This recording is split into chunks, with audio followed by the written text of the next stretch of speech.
Sit Down Before Reading, a memoir, by me, Dave Bexfield. Chapter 28, Hidden in Plain Sight. Laura and I thought we had properly prepared ourselves for our doctor's appointment, rehearsing our elevator plea for treatment on the drive over and discussing the nuances of being open to alternative medical theories. But we weren't truly prepared, not for this. Note, details of this meeting have been changed to protect the doctor's privacy. "I imagine you are wondering why I have tinfoil on the windows," said Dr. Alternative, nodding in the direction of his reflective blinds as he tapped away on his cell phone. Since we had yet to introduce ourselves, I hadn't had the chance to ponder why a physician would eschew the convenience of regular blinds, maybe to deflect the sun's rays, to save on energy costs, which was going to be my answer before the doctor revealed his reasoning. That way, if the government tries to eavesdrop on me to search for evidence to pull my medical license, Dr. Alternative continued, it'll deflect their probing devices and they'll hit smack dab into a dead end. Laura looked at me, and I looked at her, and instead of bringing up the whole "how would that work" thing, and the fact that the government could easily track any one of us down, shoot us in the neck with a blow dart, interrogate us while in a drugged stupor, and then leave us hog-tied and unclothed in one of the abandoned 1920s industrial buildings at the Albuquerque rail yards where The Avengers was filmed, we said, in near unison, "Smart." Before our appointment, I had done some general recon about this doctor and knew that he marched to a different spatula. I discovered that Dr. Alternative is unabashedly opinionated and more than a little out there. I wondered aloud to Laura if we should just cancel and go a different, more traditional route. "You mean the wholly unsuccessful route you've been trying to take for the past year?" Laura retorted. She had a brilliant, inarguable point. Best case, he agrees to treat you and you finally get the antibiotics you need. Worst case, you've got great fodder for your book. As our conversation with Dr. Alternative pinged around conspiracy theories, supplements that cure cancer, and anti-vaxxing fringes, it eventually settled on my case, and he became quite interested. Not just in the convoluted history of my misdiagnosis, the signs that were missed for years, and our ongoing struggles to find help, but the simple fact that I was getting screwed by the man. We absolutely had something in common. "I want to help you," said Dr. Alternative. He was genuinely concerned. He listened intently to my story. As hesitant as I was to go through with the appointment, I found myself thinking that he might be just the resource we need to break through this treatment impasse. We need a contrarian, a rebel, someone willing to take a risk on us. "I'll start doing a little research and get back to you." The Hope Bus was back on schedule, fueled up and ready for its next destination. Time to cross fingers, recheck the map, confirm funds for any future tolls, and get on the road, and stock up on tinfoil. In the early 1990s, Lyme disease researchers started noticing a disturbing trend. Cases appeared to be rising, and no one was sure why. As years turned into decades, scientists who were tracking tick populations using blanket surveys, dragging lightweight white blankets to collect samples of the small disease vector-carrying arachnids, confirmed the soaring populations worldwide. In the U.S. alone, annual cases of diseases caused by ticks has roughly doubled since 2004, with most of the increase dominated by Lyme disease cases, reported a fascinating 2022 article in the science publication Knowable magazine. Notably, Lyme disease, which is predominantly caused by the bacterium Borrelia burgdorferi, has increased threefold in the U.S. since the late 1990s. The reasons appear to be myriad. Climate change is making areas more habitable for ticks as winters become warmer, even at higher altitudes. Deforestation also likely is playing a role, and in ways not anticipated. As building intruded into forests, these forests became fragmented, and the consequence was a dramatic increase in the density of infected nymphs, and therefore in Lyme disease risk, with decreasing forest patch size. Smaller forests reduce the habitat for predators of rodents, common tick vectors. The end result? As mouse numbers rise, the odds that a hungry tick will feed on a disease-harboring rodent go up, in turn increasing the odds that a person gardening in their yard or going for a walk in the forest will get infected with Borrelia burgdorferi from a tick bite, warned the Knowable magazine piece. Indeed, a study looking at ticks on Staten Island, New York, not known as being in BFE except among those living in Manhattan, found that an incredible 40% of ticks harvested in backyards carried the Lyme disease bacteria. Amid the alarming spread of ticks and Lyme disease, researchers did notice one positive wrinkle, which they specifically identified: cases of Lyme encephalomyelitis, the type of Lyme that most closely resembles multiple sclerosis, as differentiating between the two can be quite difficult, had surprisingly dropped, making up an even tinier fraction of patients with Lyme in North America. Finally, some positive news to celebrate on the tick-borne illness front, which no doubt led to some popping of the bubbly to celebrate. Meanwhile, simultaneously in a parallel medical universe, in the early 1990s, multiple sclerosis researchers started noticing a disturbing trend. Cases appeared to be rising, and no one was sure why.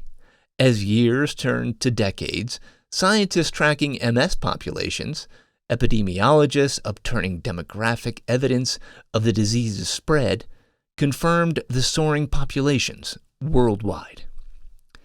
Age-standardized prevalence of multiple sclerosis changed most in the East Asia region, 44.8% increase, and Canada, 81.9% increase between 1990 and 2016. The highest age-standardized multiple sclerosis prevalence estimates per 100,000 population were in high-income North America, Western Europe, and Australasia, reported a fascinating 2019 study in the Lancet Neurology. Notably, prevalence has increased substantially in many regions since 1990. As researchers parsed the data, they patted each other on their backs as they continued to reaffirm a long-believed ominous pattern. Generally, the farther away from the equator, the higher the prevalence of the autoimmune disease, a conundrum that has puzzled researchers for a generation. Check that, multiple generations, as this 1964 published paper, Geographical and Climate Aspects of Multiple Sclerosis, Leonard T. Kurland, M.D., et al., makes clear.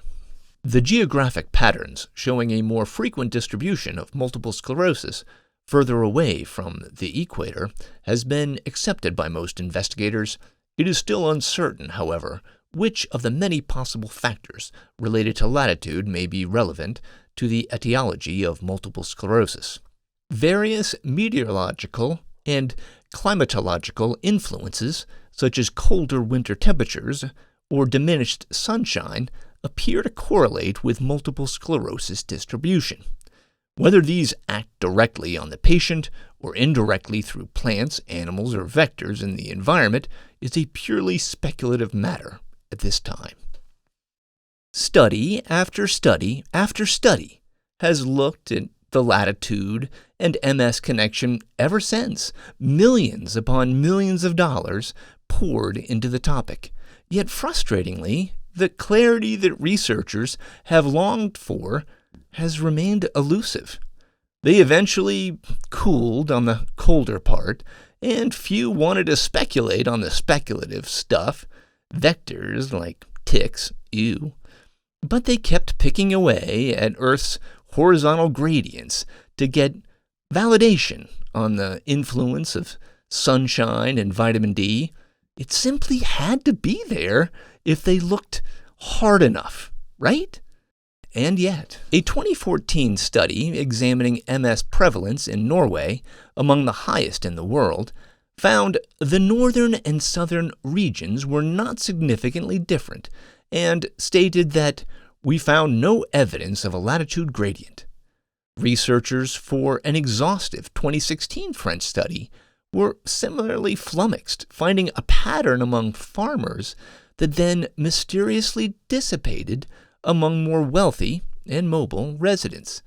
Trying to make any connection, desperate scientists stretch the limits of plausibility. With research like multiple sclerosis, latitude, and dietary fat, is pork the missing link? One paper pushed back so hard on the latitude hypothesis that they put their findings right in the title, leaving little ambiguity. Multiple sclerosis prevalence among Sardinians, further evidence against the latitude gradient theory. Then, in 2019, the U.S. Multiple Sclerosis Prevalence Work Group, a consortium of 15 acclaimed MS researchers from respected institutions countrywide, released a massive study tabulating U.S. cases using health claims data, among the most exhaustive studies of this type and the most referenced. This was to be the new benchmark. Conclusion. The estimated U.S. national MS prevalence for 2010 is the highest reported to date and provides evidence that the north-south gradient persists. A rigorous algorithm-based approach to estimating prevalence is efficient and has the potential to be used for other chronic neurologic conditions. Finally, confirmation. Yes, there has been a steady rise of diagnosed cases of MS over the past 5 decades. And yes, latitude appears to play an outsized role in these diagnoses, as more cases of MS dotted the far northeast and upper Midwest quadrants. But still, evidence for an unmistakable sunshine vitamin D line required a bit too much finagling and data stretching to be conclusive.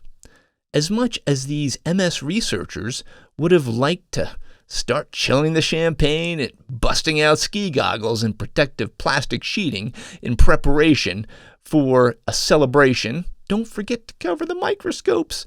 There was no eureka moment. But maybe there should have been. Overlay the maps of Lyme disease and multiple sclerosis, and a startling alternative hypothesis arises.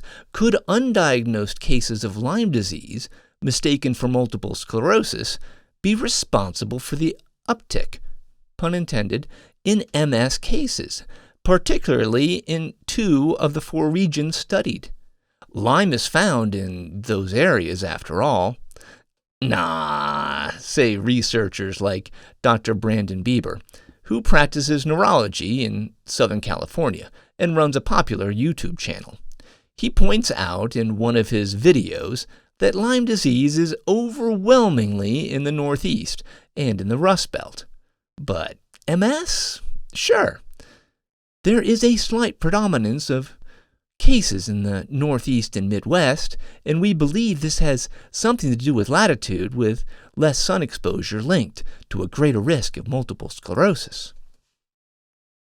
Besides, scientists point out, repeated serology studies rarely show people with multiple sclerosis harboring antibodies to Borrelia burgdorferi, even among patients who live in endemic areas for the tick-borne disease. The idea that lurking, undetected Lyme disease is behind the anomalies in their groundbreaking prevalence study of MS, impossible, sputter researchers. Case open, case closed. Not so fast. Curiously, instead of dissecting the United States strictly along lines of latitude to look at the spread of MS, the U.S. team of researchers decided to divide the country into 4 quadrants for analysis purposes: the far, far northeast, the upper Midwest, the South, and the West. In the West, they determined 272.7 people live with MS per 100,000 population, and in the South, 272.6, a near identical ratio. But in the upper Midwest, cases rise dramatically to 353.1 per 100,000, and then spike to 377.4 in the far Northeast.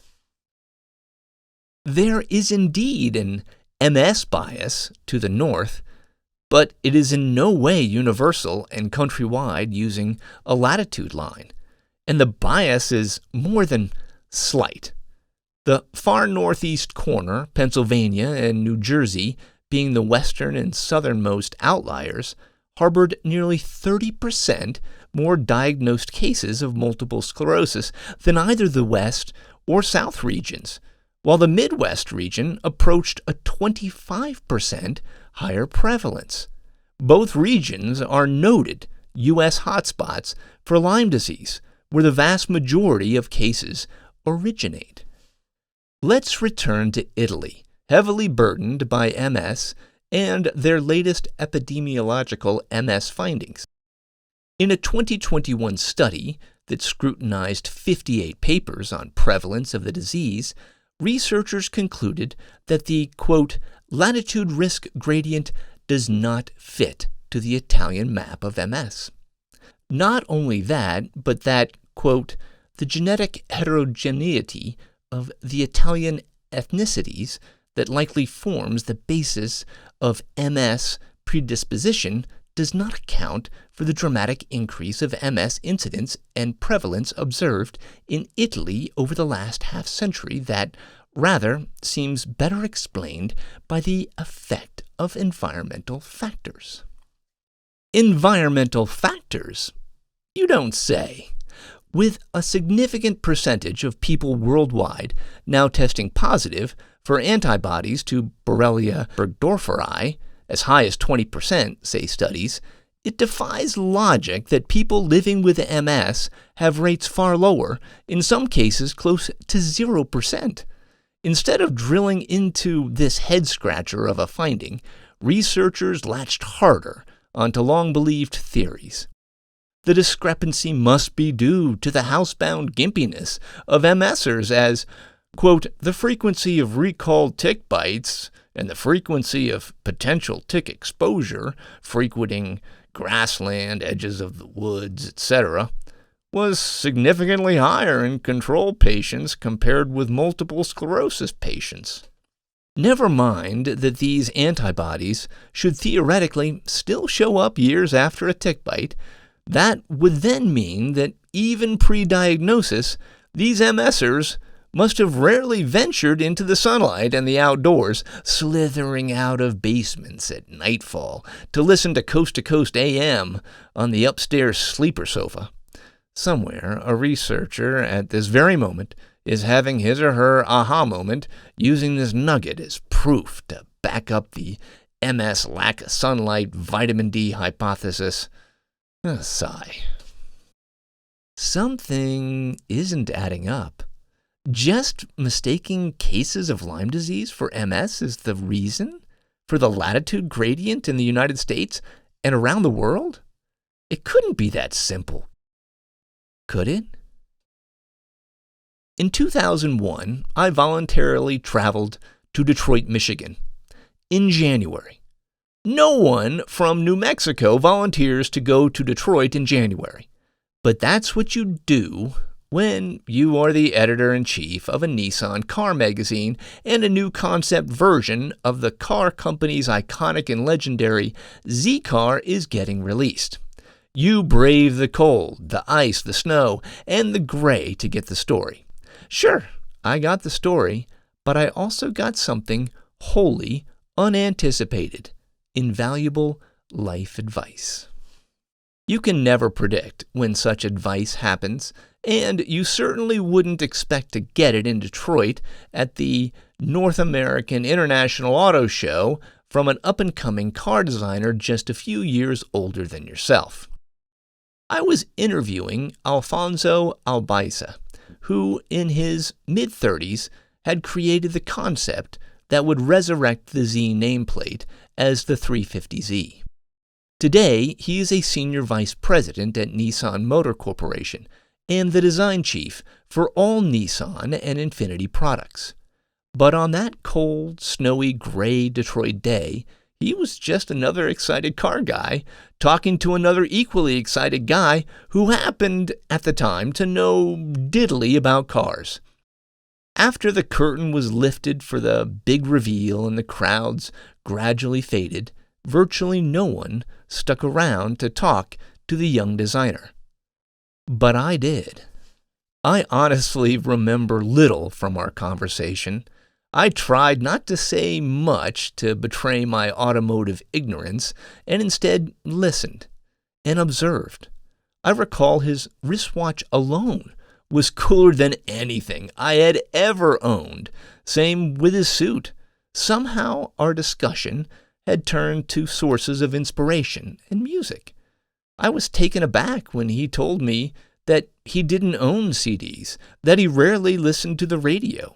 Those outlets endlessly playing back familiar tunes that you knew all the words to, or would soon learn, were too limiting, too stifling for creativity, he said. He may not have realized it at the time, but he was fighting against algorithms, fighting against being put into a common box, fighting against the groupthink echo chamber of like-minded cheerleaders. After that chance encounter, I started following his lead unintentionally.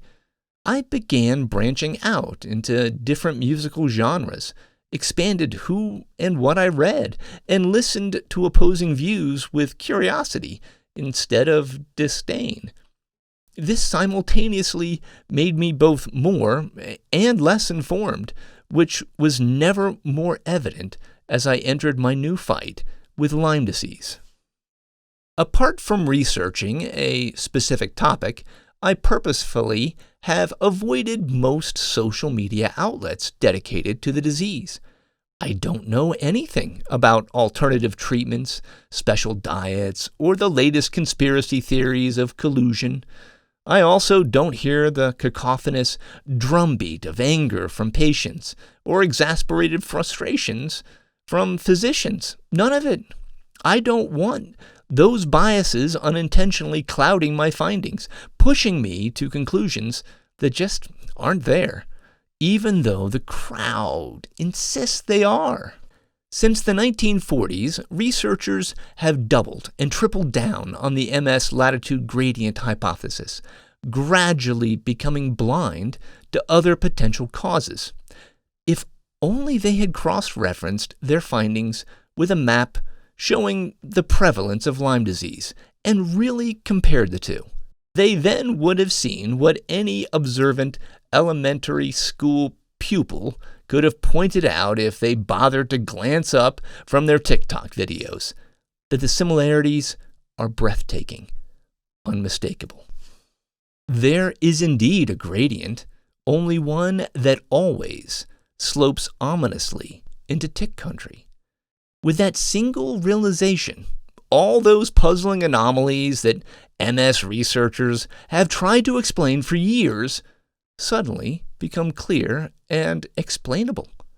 Meanwhile, that latitude theory, which purportedly explains the prevalence of multiple sclerosis, and the sunlight theory, and the vitamin D theory, while there may still be a weak connection to the autoimmune disease, they largely are all red herrings, efficiently and surreptitiously distracting researchers away from the tick-borne vector for the past half-century.